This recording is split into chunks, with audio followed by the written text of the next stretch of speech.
Hello, I am ARP Gym Leader Sean, and this video is going to be a guide about the ARPG Torchlight Infinite for new players. I'm not claiming to be an expert on the game, but I am hoping to provide some insights to the confusing parts of the game that I found while playing. First up is character select. As far as I'm aware, the only character that you cannot play is this Cat Eye Erica character, because they are the new character for the season, and you, in order to play them, you'll need to unlock the battle pass for the season. Now, in the hero shop, there are characters that you can unlock. However, the currency on the left here, I have not seen in the game. So I don't know how to get that currency. And then the other currency, these like two blue triangles, are for like real money. So you give the game real money, you get these blue two triangles, and you could buy other things like outfits or whatnot. However, in this season of the game, when creating a character, you can choose anyone, as far as I'm aware. Now, this could just be this season thing, and might not be a feature for future seasons. However, you can, click on any character, see a little cutscene, and you could play any of these characters. Are you ready? So you will notice that there are like two versions for each character. So, for example, this is Anger Rahan, and then this is Seething Silhouette Rahan. Okay, so what is the difference between the two? Well, the difference between all of the characters in the game are that you can click the view details, and you can see the trait of each of the characters. So Torchlight Infinite is sort of like Path of Exile 2, where any character can use any skill, any talent, any weapon, any armor. The only uniqueness to each character is going to be these traits. So as you see here with Anger Rahan, when not in a berserk state, each melee attack skill generates 10 rage. When not in a berserk state, each stack of melee attack skill channel generates 5 rage, plus percentage additional damage and movement speed for every 1 rage you have. And then, as you progress your character through levels, you can unlock other traits. So why is that important? Well, certain builds or certain characters, there are certain builds that work good with them, and then there's certain builds that don't work as well. That doesn't mean you can't try your own build. It's just that certain builds are going to be easier, just like with any RPG. Certain builds are going to do more damage and top the leaderboards, and other ones will be like unique that people didn't think of and top the leaderboards. And this, when I played this season, I played Anger Rahan, and I did a whirlwind build. So once you get into the game and you're in the campaign, the first thing that you're going to want to do is figure out if you want to just wing it or follow a guide. This is the Torchlight Infinite symbol up here on the top right, this sort of glowing orange ember. And here, these are all like your tabs, I guess you can call them. So you will eventually unlock the pro builds, and you have quick loot, which is loot filters. And then you have quick builds, which are builds that other players have made and have posted that you can follow. So here you can filter by the hero, right? Or you can and you can also filter by the skill. So I am playing Anger Rahan, and I want the Whirlwind skill. So now it is going to generate recommended build guides to follow. And then you can sort by overall recommendation, by likes, by newest builds. I have been following this build right here, SS20 3-star. And the cool thing about this is that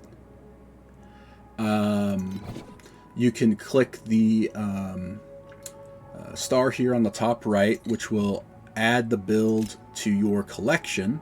So that way you don't lose the build, you know, like you like it and then you want to reference it later, but you forgot the name of it. It will be saved in your collection.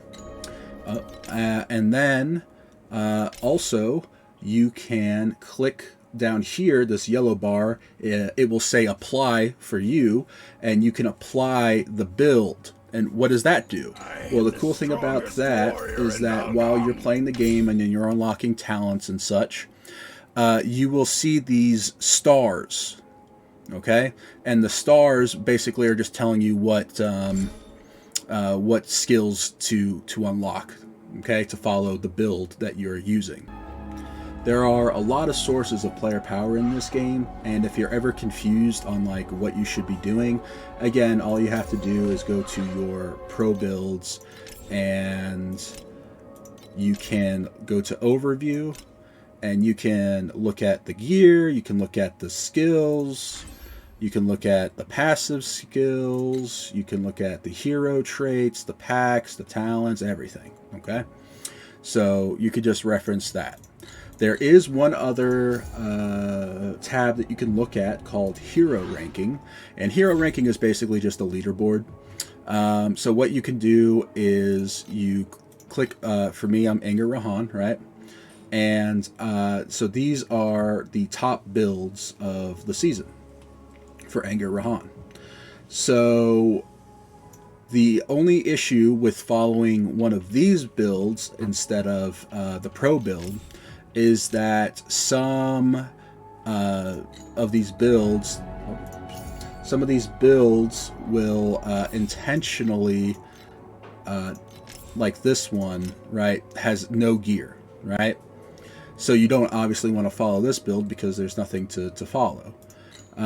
So the way that the leaderboard works is that the higher your level, so level 100 being the max, that it will be at the top. So even though this player's DPS right here is only 11,000, he is in second place in the leaderboard simply because he's level 100. So I would recommend just following a pro build instead of trying to follow one of these sort of end game builds that might not be realistic for you to reach. So the next thing I want to talk about before we get into the campaign is multiplayer. First, if you plan on playing multiplayer with a friend, all party members will need to reach the first town in order to play with one another, because the party leader will need to click on this arrow over here. They will click on the team icon, and then you will click one of the two pluses, and then you will set up your team. There are 3 distribution modes: team, system, and free. Team distribution will allow you and your teammate to have individual loot, but if your teammate does not pick up their loot in 2 minutes or leaves the map or zone that you're in, then you can pick it up. System distribution is the same, except there's no 2-minute cooldown. And then free distribution is like anyone can take whatever they want, so it's just a free-for-all. I would recommend playing with the either team or system distribution, just so you get individual loot. So here you would click invite, and then you can invite your friend. Now, if your friend is not appearing here, that might be because you don't have them added yet. So if you click the Torchlight infinite symbol up here on the top right and go down to the friend tab, all you have to do is click add friend, and you just search your friend's name, and then you can add them. So once you are in a party with another person, what you'll need to do is you open up the world map, and then whatever map that you are on, you click Team Dungeon List, or you create Team Dungeon, okay? And that will allow you and your friend to be in the same instance. Now, multiplayer is not optimized for the campaign. It's more optimized for the endgame. The reason why is that you and your friend will only have 3 lives shared between you to beat the map. So if you run out of lives, you're going to have to repeat the map, and you will have to open up the world maps setting, and then click Reset Dungeon. It will be one of the 2 options here, is Reset Dungeon. And you will need to do that in order to be on the same map. Currently, multiplayer is only 2 players at this time. Okay, so back to beating the campaign. So first, what you're going to want to do is just go through each of the chapters and just follow the quests, making sure to do any side quests that pop up along the way. The cool thing about this game is that all of your side quests will automatically generate, and you don't need to like search out certain NPCs or whatever in order to do the side quests. As you are playing through the campaign, you will come across these yellow portals called treasure troves, and I highly recommend that you do them at least once. The reason why is that for completing each treasure trove, you get 1 talent point, which you can use for your talent tree. It also gives good loot that you can use to empower your character to get further in the campaign. If you ever get stuck in the campaign, I recommend doing the last treasure trove you can do about 3-5 times, equip the better gear, and then attempt to do the next to do the map that you're stuck on. I will say the Lost Mine is usually the first map that people get stuck on because of its length.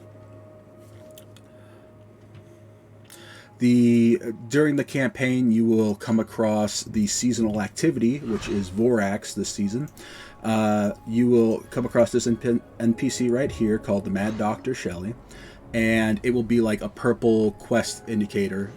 And what will happen is that on the right side of your screen, you will get this red needle, and you will basically have the seasonal activity unlocked. What you will do is you'll go around just the maps, and you will kill the monsters as usual, but there will be some special monsters that will appear that will drop this sort of red needle currency here.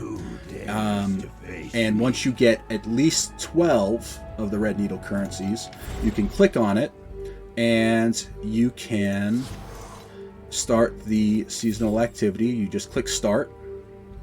And then the way that the seasonal activity works is that you have these tubes with monsters, and you want to just empower the monsters as much as possible. So you get these cards, you can reroll only 3 times, and you just want to empower the monsters as much as possible.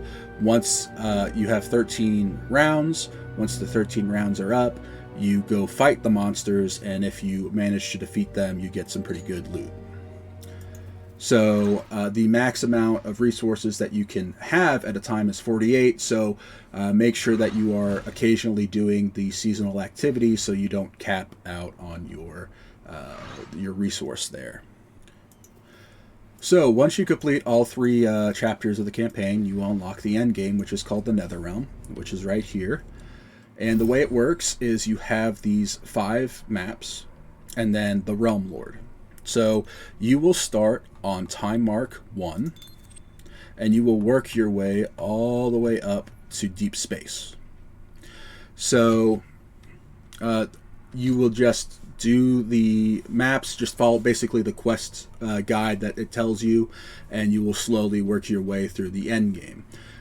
Each of these locations are just campaign maps. I think maybe some of them might be end game maps, but I'm pretty sure for the most part all these are just campaign maps that are buffed, and you just do the campaign, you just do the map, you get there'll be a boss at the end of every map that you have to defeat, and once you defeat the boss, you can then exit and go again. You will sometimes see these symbols. Instead of there being a blank, there'll be a symbol here, and if you click on it, it will just tell you that there's an additional drop rate, drop quantity. Let's see, and then like here, it looks like we have fluorescent memories dropped have an 8% chance to be replicated ones, 100% additional drop quantity, right? So you can. When I do the endgame activity, I usually click on these icons for just a better chance of getting better stuff. Now, as you complete the endgame and you work your way through it, you will have this right here called the void chart. You will unlock these these points that you can spend. You will have two different types of points. The yellow point is for the endgame activities, and then the sort of red is for the profound talent constellation, which you will unlock once you beat the realm lord for the first time.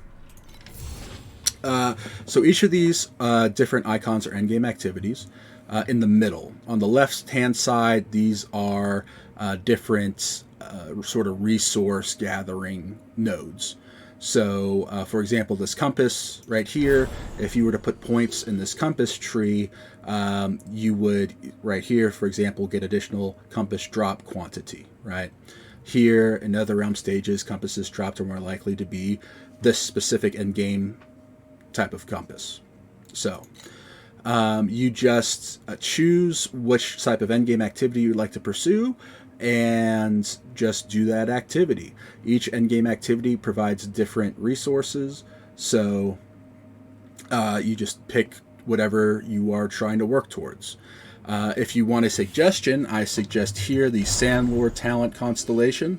The reason being is that it is, I believe, one of the better passive FE generators, and that will basically allow you to just sort of play the game at your own pace, and in the background, when you are offline, you can sort of generate this FE. What is FE? Well, FE stands for Flame Elementium, okay? And it is basically the currency that is used in the trade house. So what that means is that in the trade house, you can, let's say, look for Netherrealm Resonance. And here, for example, I can get 999 of this resource for only 5 of the FE. Okay? So when you're doing, when you're trying to follow your build and you're trying to get the gear that your build is using, you're going to need FE to buy the gear. Side note is that for your pro build, you will never probably get the exact 1-for-1 that your guide is using, so don't beat yourself up over that. You just got to go for the closest that you can get to what they're using. And usually, for example, for a gear or for a talent or whatever, sometimes it's not necessarily, for example, that it's the +4 max life per 10 strength that's like really good. It's the main stat base no longer additionally increases damage. That's really, really good. That's what you want, right? So with this legendary gear, these are all fixed, but for like these other pieces of gear that are pink right here, these are all random affixes, and again, some affixes are just more important for your build than others. Going back to the end game real fast, I wanted to touch on the Netherrealm Resonance and compasses. So Netherrealm Resonances are basically a currency that you can increase the difficulty. So right here, every time I add affixes to my map, which is like adding in Path of Exile 2, that would be like juicing your maps, right? You basically just can add affixes that makes the map more difficult, but increases your drop quantity and other things. Also, these plus symbols right here, you can input certain compasses, which will also further increase difficulty. For the compasses, you can use compasses to guarantee a certain endgame activity, or the compasses will just make enemies more difficult. So the way that players usually play for the end game is that either A, for their void charts, they will, like for example, for example, for me, I have this right here, where Netherrealm stages 100% chance for the Sand Pirates to appear, right? So I can spend my 15 or so points doing that, or I can go to the trade house and just buy compasses for the endgame activity I want, so that way I can use these other 15 points into something else. So that's about it. You have now reached the end game, and we'll be running the maps over and over again to try and get FE for your build. Certain items and compasses and things sell for more than others. For example, here in my shop, I have things that are only selling for only 1 FE. I have things that are selling for 200, 300 FE. So maybe someone will buy it, maybe someone won't, but different things will have more value than others. So basically your end game is just farming your end game content of choice with the goal of either generating FE or generating items to then sell for FE. Thanks for watching. If you have any questions, leave them down in the comments, and I'll try to get to them and answer them to the best of my ability. Be sure to help each other out if you know the answer to someone's question. If there's some part of the video that you are still confused about, or maybe I got wrong, please leave that as well. I'm making these videos to try to get more people into ARPGs, and I feel that with clear explanations that are not necessarily in the game, more people will be inclined to try them out. So, peace.